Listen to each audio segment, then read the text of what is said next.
Industry reaction to GambleAware's closure. What it means for responsible gambling. The impending closure of GambleAware has sparked significant concern within the responsible gambling community.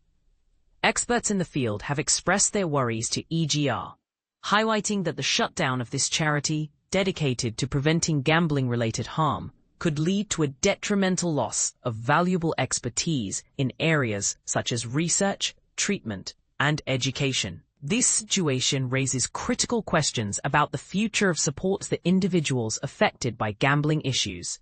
As we approach this pivotal moment, it's essential to consider the implications of losing an organization that has played a crucial role in addressing gambling harm. The expertise that GambleAware has cultivated over the years is not easily replaceable, and its absence could leave a void in the resources available for both prevention and treatment. But here's where it gets controversial. Some may argue that the closure could lead to a shift in how gambling harm is addressed, potentially opening the door for new initiatives or organizations to emerge. However, this perspective may overlook the immediate impact on those who rely on established support systems. As we reflect on this situation, it's important to engage in a dialogue about the future of responsible gambling initiatives. What do you think? Will the closure of GambleAware hinder progress in combating gambling harm, or could it pave the way for innovative solutions? Share your thoughts in the comments below.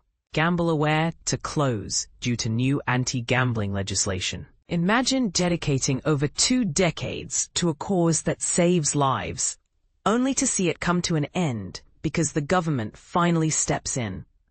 That's exactly what's happening with GambleAware, a charity that has been at the forefront of tackling gambling addiction since 2002. But here's where it gets bittersweet. The very success of their advocacy work to create a government-led system addressing gambling harm has paved the way for their closure. GambleAware announced last week that it will shut its doors by the end of March 2026. This decision comes as part of a broader shift in the UK's approach to combating gambling-related issues, thanks to newly introduced anti-gambling legislation. The new laws include the establishment of a statutory levy and the appointment of 3 commissioners focused on research, prevention, and treatment of gambling harms across England, Scotland, and Wales. In a statement released by the charity, https://statement. In a statement released by the charity, https://statement, they explained that the introduction of this legislative framework means the responsibilities historically carried out by GambleAware will now transition to the UK government and the newly appointed commissioners. It's a significant moment, marking a shift from reliance on voluntary contributions to a mandatory, publicly funded system designed to tackle gambling addiction more effectively. But let's take a step back. Why is this such a big deal? For years, GambleAware has played a pivotal role in raising awareness about gambling addiction and supporting individuals and families affected by it. They've built a robust national network, offering counseling, helplines, and educational resources. More importantly, they've championed the push for a statutory, public health-driven approach to address gambling harms, a fight they've waged long before it became mainstream. Andy Boucher, the chair of GambleAware, reflected on the charity's legacy in the announcement. He praised the organization's achievements, particularly its efforts to integrate gambling harm into the broader public health agenda. Boucher expressed optimism about the future, saying, "We welcome this new era in which gambling harms are recognized alongside other public health issues and are funded through a statutory levy." However, he also emphasized the importance of building on the foundation GambleAware has laid.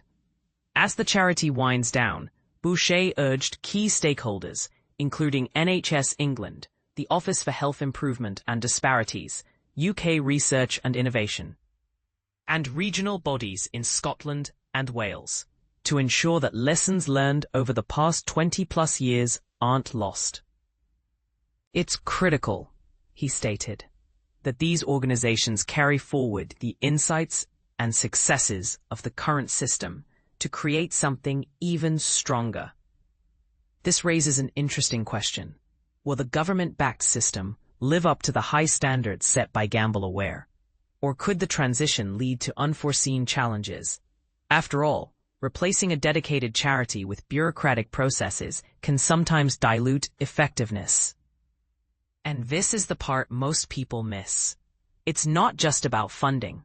It's about passion, lived experience, and grassroots connections that often drive real change. While some may applaud the move toward a more centralized, government-controlled model, others might worry that it won't be as nimble or responsive as GambleAware has been. What do you think? Is this a step forward for gambling harm prevention?